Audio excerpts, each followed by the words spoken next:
we are told blackouts would end on Friday, but 2 days later, we find ourselves even deeper, this time in stage 6. Not just that, we also have no idea how long it will last. With stations continuously tripping or failing, just how long does a struggling power utility have before its entire structure caves in? When can we expect the lights to remain on for at least a day at a time?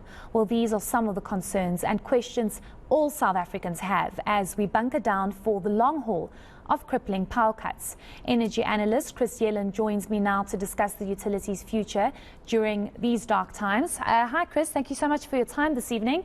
I believe that you are probably going to be load shed just like the rest of South Africa in the next few minutes. Maybe we can speak to you firstly about the breaking news that President Cyril Ramaphosa will head home after attending Queen Elizabeth II's funeral tomorrow to deal with the electricity crisis.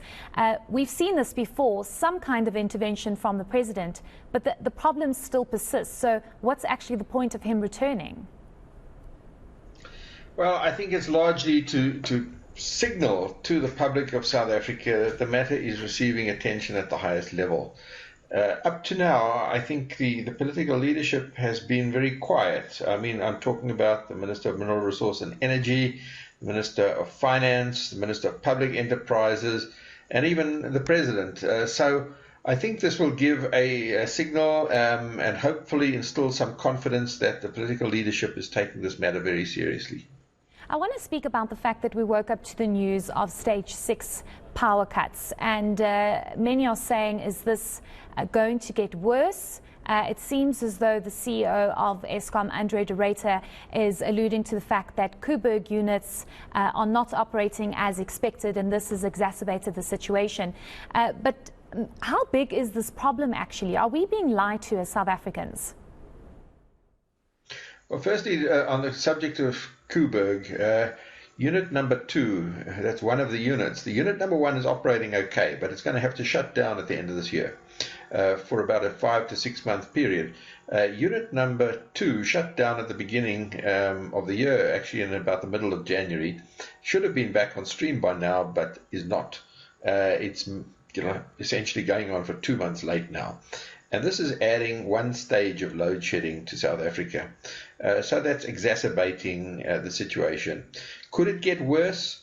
Well, if we go by what Eskom told us today, they said for the week ahead we could expect high levels of load shedding, even stage 6 to continue, with a possibility of higher.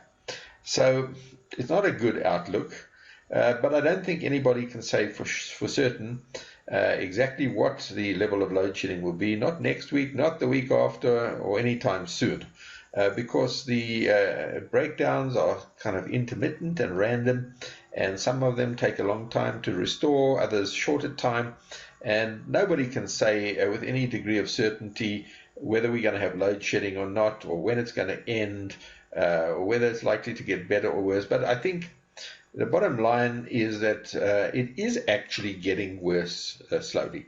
If you look at the energy availability factor trends over the last several years, and in fact this year to date is significantly worse than last year.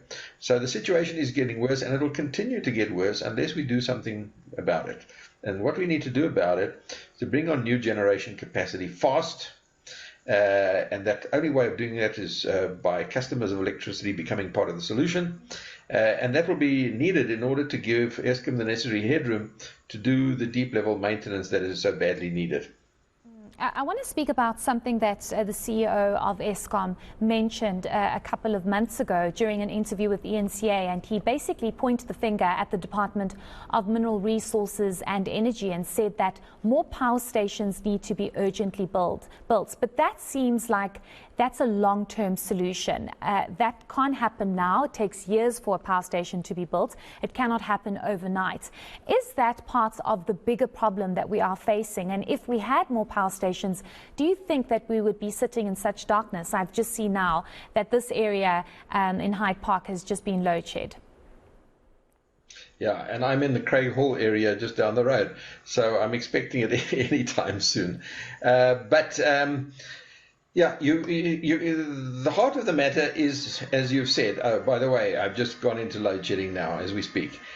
Fortunately, I have a battery backup, so it enables me to continue without a glitch. The situation is clear. We need new generation capacity. That means more power stations, fast. Now, traditional power stations like coal or nuclear take many, many years to bring to fruition. I mean, in the case of Medupi and Kusile, over about 15 years.